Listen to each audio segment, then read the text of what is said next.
France TV.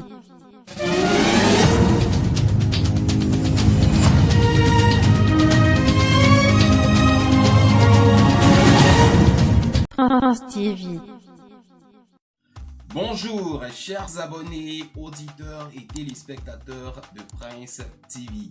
On commence ce journal aujourd'hui directement au Congo-Kinshasa avec Ferregola, le padre de la rumba congolaise. Comme on le sait tous, depuis un certain temps, il nous annonce un album hors du commun. On a l'habitude de le découvrir sur de la rumba classique, sur du semen, du ndombolo. Mais pour son nouvel album Harmonie qui est tant annoncé, l'artiste nous a promis qu'on va le découvrir autrement, en train de chanter en anglais, en espagnol, en français, mais bon, il y aura un peu de lingala. Ceci étant, il nous a lâché en prélude de la sortie officielle de cet album Regarde-moi. Franchement, pour les amoureux de la bonne rumba, pour les amoureux de la bonne musique, parce que c'est même pas de la rumba ce titre-là. Le titre est disponible sur YouTube depuis quelques jours, j'ai envie de dire. Et le morceau a tellement cartonné que selon un site congolais, Ferregola est présentement numéro 1 sur iTunes avec preuve, voilà, avec preuve dans la catégorie musique du monde. Ça a tellement plu aux gens. Franchement, je vous invite à aller découvrir Regarde-moi de Ferregola. Vous serez sans aucun doute épaté, peu importe le style musical auquel vous êtes habitué, vous serez servi. France TV.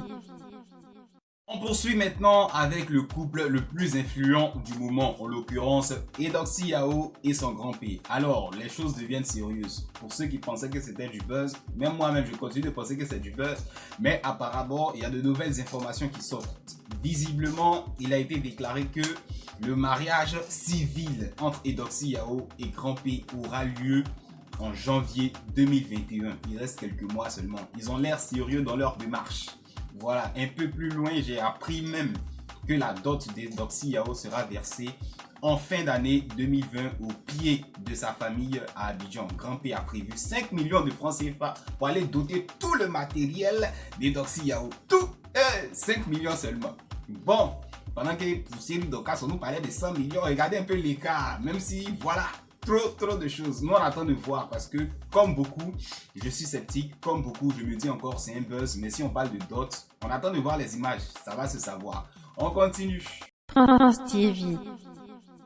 On poursuit maintenant avec l'artiste Kérosène qui a réagi à sa dernière nomination aux Afrima Awards Music 2020.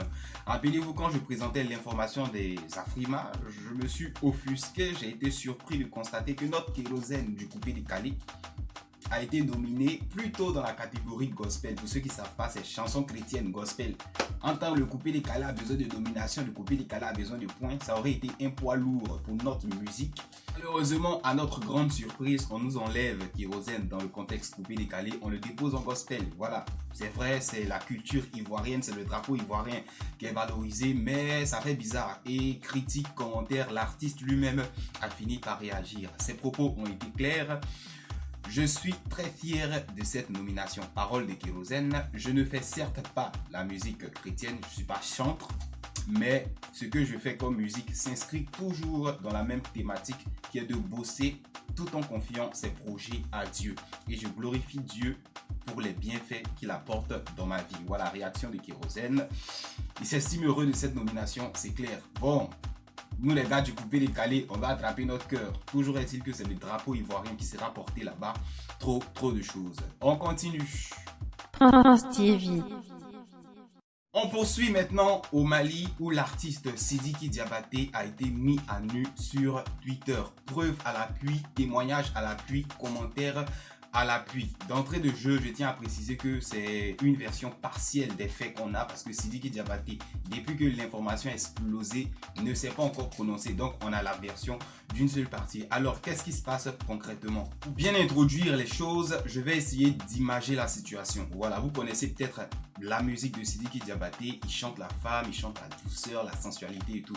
Pour vous donner une image extérieure, c'est un peu comme si on apprenait au Congo que Fali aurait frappé sa femme ou une femme. C'est un peu comme si on disait Dadju a tabassé une fille, voilà. Pourtant on connaît le genre musical, Singila par exemple, vous voyez un peu, c'est dans ce même contexte là. Et Sidiki Diabaté est présentement accusé de violence sur une demoiselle. Preuve à l'appui, comme je le disais, on vous présente tout à l'heure. Le tweet donc qui m'a alarmé, qui a attiré mon attention est le suivant.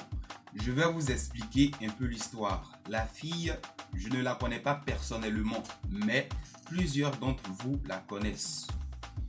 Elle sort avec Sidiki Diabaté depuis des années.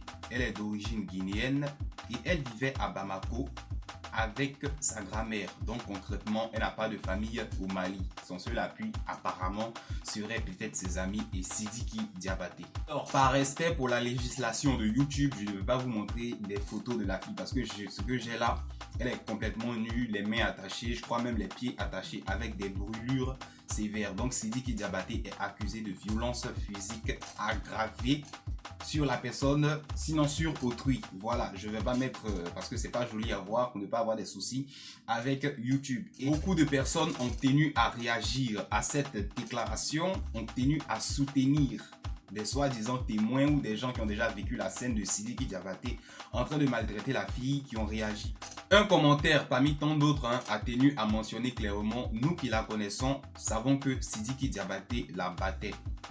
Il a fait avorter plusieurs fois, même à 6 mois de grossesse.